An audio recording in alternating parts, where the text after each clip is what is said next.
What is up, everybody? In today's video I wanted to go over things that I wish I knew before starting my engine swap on my E30 BMW. All that in today's episode. My name is Ryan, this is Project Race Car. Let's get into it. Well, I've tried to stay very positive throughout the process of modifying my E30 BMW. For those of you who don't know, I K-swapped and turboed my E30 and just recently got it running. So I wanted to go over today things that I wish I knew before I had started this huge project. For a bit of a backstory, the E30 is a 318IS. It is a 1991.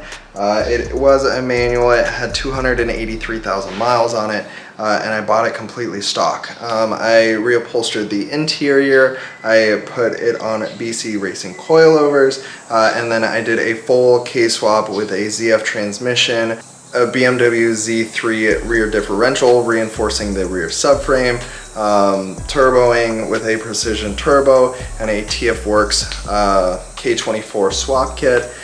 So it's pretty much had just everything done to it. And one of the first things that I wish I knew is just how much you will spend on modifying your car. And going into it, like, I knew that I would spend a lot of money, but you start to forget about all of the little pieces that cost a lot of money. Since the YouTube channel is small, I don't get a crazy amount of ad revenue, and so I had to pretty much budget the entire process, but I didn't want to cheap out on parts. So there are a couple ways to kind of take advantage of discounts and sales and getting cash back on credit cards and that type of thing, that I saved a lot of money throughout the build, buying secondhand, and trying my best to actually budget this car, but you will still always go over budget because that's just how it works. For example, with the turbo, you might factor in the cost of the turbo and the turbo manifold, but you forget about the feed line, and that costs $45. You forget about the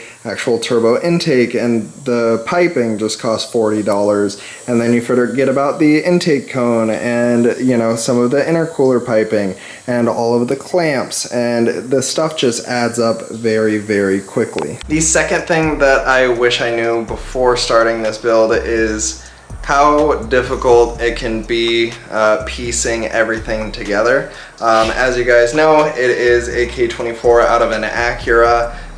The ECU is for a K20. The transmission is from an E36. And so piecing everything together, while I had a lot of help from Toge Factory and K-Power Industries, it can still be very, very difficult to figure out what parts work with what. What made this very easy is the plug-and-play part harness from Wiring Specialties. They make everything kind of plug and play for the rear wheel drive setup, and so that made things very simple. But converting things from the K24 to the K20 ECU to the BMW E30 can be a little bit difficult to kind of manage and figure things out. There were a couple times throughout the build that I had ordered the wrong part or got the wrong piece or just didn't know how it was going to fit together.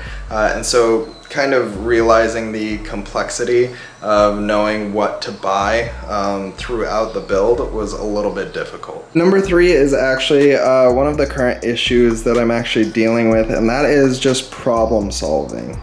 So problem solving can be pretty difficult when the car isn't stock and when you have a whole bunch of companies working together and parts from different companies that are all aftermarket. So currently I'm having an issue with the K-tuned map sensor, and it's not reading correctly for the Link ECU, and I don't know if that's part of a wiring issue, a map sensor issue, or an ECU issue, or something that's just specific to my car or my map sensor or my ECU. It's kind of hard to diagnose some of these problems when you are in such a kind of niche-ish group. Now, a lot of these companies have great supports and support systems, so I will be calling Link ECU to see if they have any answers to my question, to see if it's kind of a me thing or a, each sensor or just not calibrating correctly. So I need to figure out kind of what that is, but troubleshooting is definitely a bit harder when you have something this niche. The fourth thing that I wish I had learned before starting this project is how long it would take to just gather everything, to put everything together, and to get everything shipped directly to me, because that was kind of a big like process throughout this build, is making sure that I have the right transmission, making sure that I have the right drive shaft. I got the transmission separate from the drive shaft, and so I had to kind of wait for certain things to come up on Facebook Marketplace. And I had to wait for certain opportunities to kind of come up, and that's why this build has taken me a long time, is because I didn't have everything set up, and so I bought everything in pieces, but I pulled the engine very, very soon on the project. And so the car has been down for quite some time, and so it would have been nice to kind of collect the parts all in one, and then do the entire engine swap as just like a quick kind of couple months, rather than extending it throughout the time. So I think I pulled the trigger a little bit too soon in terms of pulling the engine and selling that, but I did use the funds for selling the engine and old transmission for, you know, putting back into the car. So that obviously made sense financially for me at that point, but it would have been nice to kind of have the car running stock a little bit longer. So I definitely wish that I had known that it was going to take a while to kind of piece together parts, and it's very easy because I love watching YouTube videos of other car builders and how fast they put things together, and it's kind of insane just to see how quickly they can produce cars and do this full-time with a team and with personal welders and all that stuff. And so it's really easy to kind of get focused up in the you know, big YouTube stuff and see how quickly they put cars together, and you have to know that it takes a lot longer if you're doing something in a single car garage all by yourself.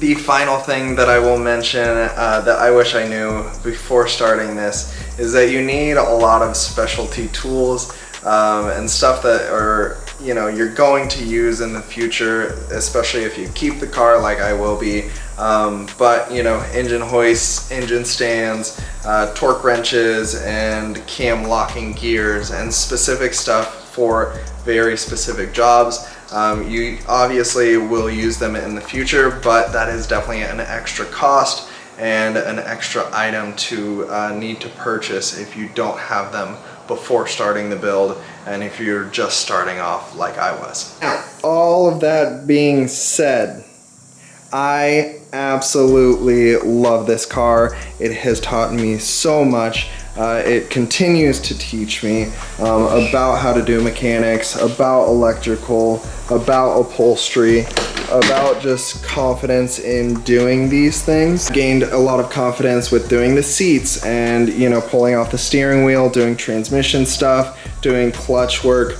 making sure that everything is correct. I was able to learn how to bleed the brakes by myself and do wiring and you know, getting everything running is such a huge accomplishment.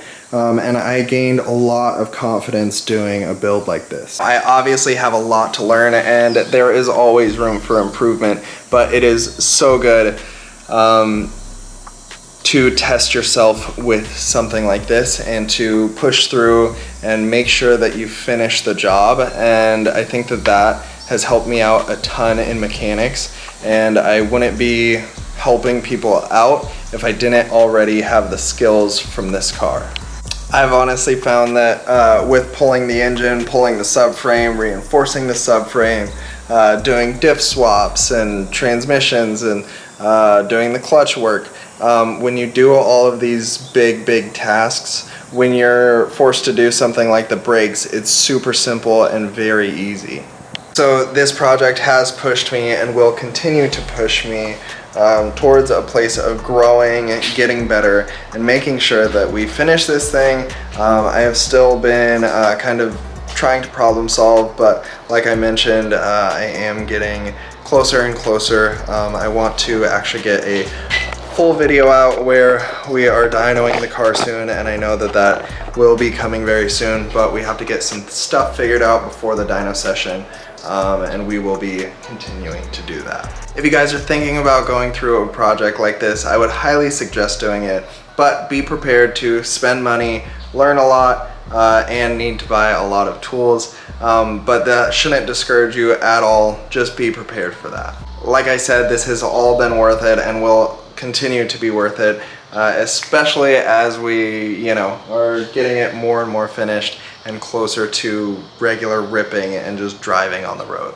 I hope you guys all enjoyed today's video. If you guys could leave a like and subscribe, we are trying to get to 7,000 subscribers. That would greatly help me out. And until next time, my name is Ryan. This is Project Race Car. Have an amazing day. Peace.